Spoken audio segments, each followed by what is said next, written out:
Hello everyone, this is the Brazen Architect, and I've got a video for you today talking about a topic that I feel like is not spoken about enough, but the question always gets asked to, I guess, like the bigger content creators in this field.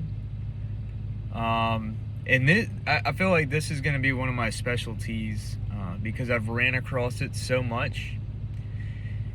When you really step on the gas with your self-concept and you start selecting something different that it was not you're in your previous identity, it was not a part of you for the old man stage, is what we'll call it. Right now, every minute I am new. So 5 seconds ago is the old man, technically. You kind of want to dilute your old man with good things, things that are desirable, and and a simple way to put it is good self-concept. Put in the self-concept work. So when you start doing that and you start diluting the old man, well, the ego does what the ego does best, which is to keep you protected in the event of a threatened identity. So when you start affirming, you might notice that I don't want to give examples because I don't want to put ideas in people's heads of like what is absolutely going to happen if you start working on yourself. If you start getting lashback, if you start feeling the opposite of all the self-concept work you just did, you should feel really great because there's a fight to be had for the old man, and that means that you challenged it enough to where now it's in contention with the new self-concept, or just a singular belief. I'm pretty sure it's singular beliefs that clash. It's not just the overall, like, if you work on your self-concept, but everything's, generally may or may not lead to a tiny bit of resistance. So once you accumulate it all together, it could be like you might feel like shit. You might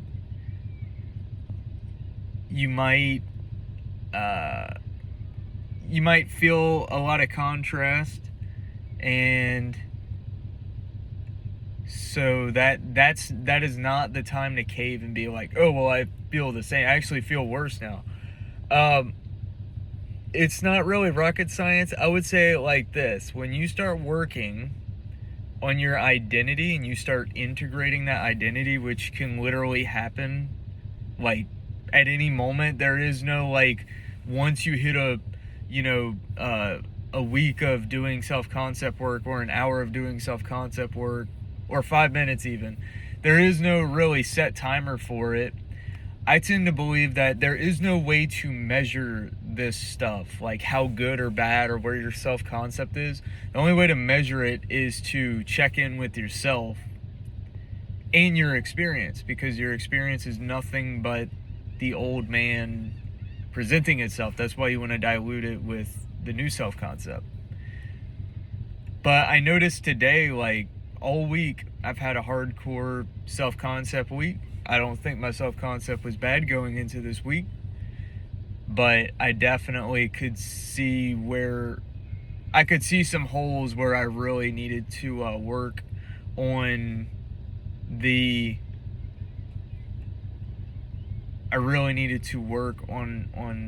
that area of my life.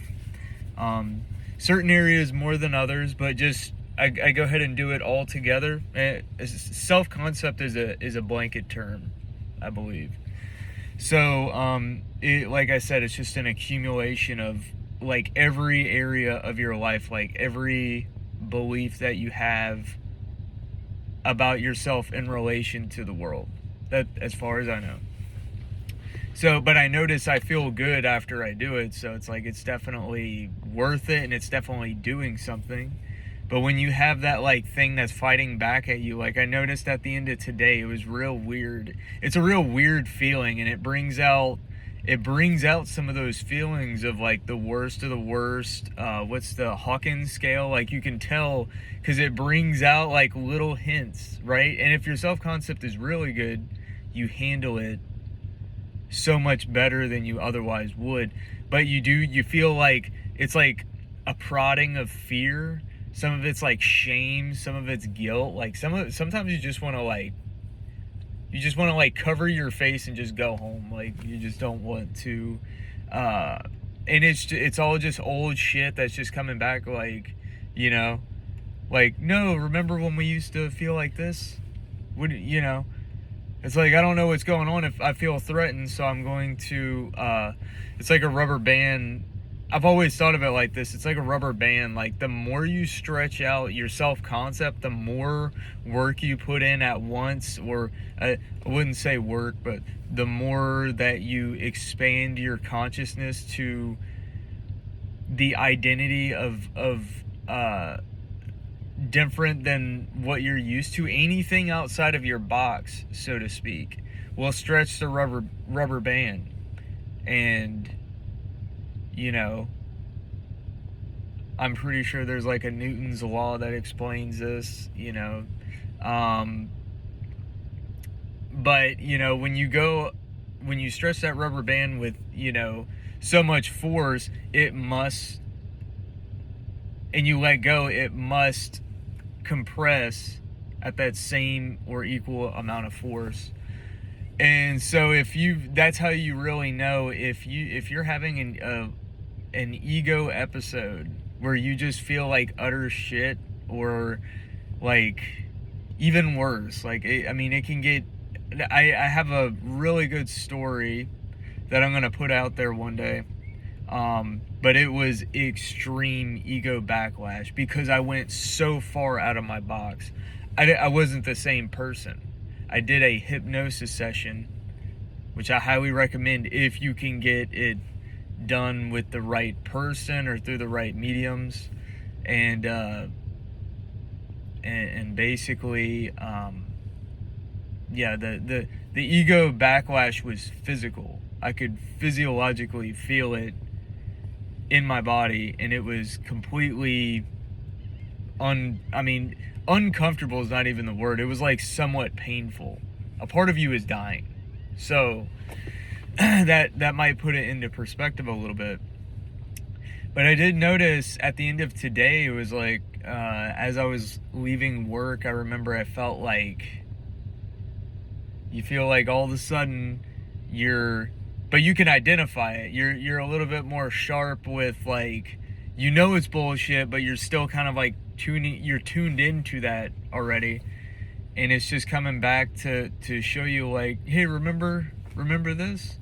And it seems fucked up, and it really it is, but you cannot define, you know, your terms, you know, like that. I mean, you're defining how everything goes here, right? So I mean, if you can do things in bite sizes, and you can stick with it and be consistent, that would probably be the way to do it. But me being me, I just go, I won't say all in, but I will go mostly all in.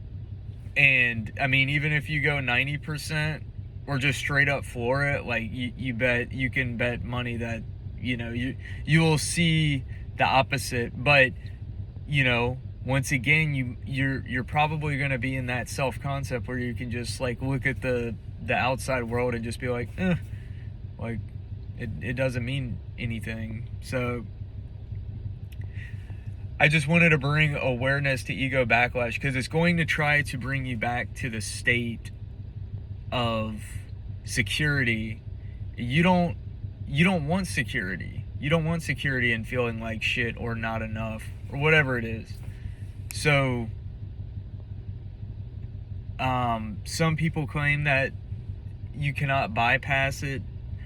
I think you could probably mitigate it to some extent, but when it hits, it makes you, it literally is going to try in certain cases to make you feel like giving up, but you should always go against the grain. There was a point last year where I trained myself when I felt physiological anxiety. Once I had the physiological symptoms of anxiety or anything like that, I literally would smile and feel really good because I knew I was going against the grain of the person I previously was, which, because I was living in the state, I was in the present moment defining the terms of my now self and therefore my future self, which doesn't really exist. It's all right now. You'll never be in the future. You'll always be right now. So, and then the intrusive thoughts and stuff like that, I think that goes along with it. I think it's right there with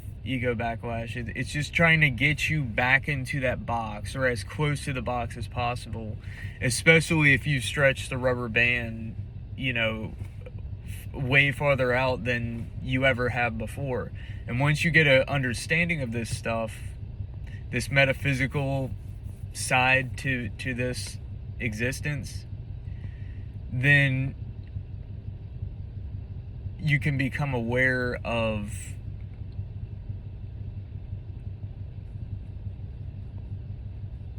your limitations or previous limitations, and you can actually begin to guide yourself in this life to begin to have the life that you want, or the life that you've always wanted that you didn't think you could have.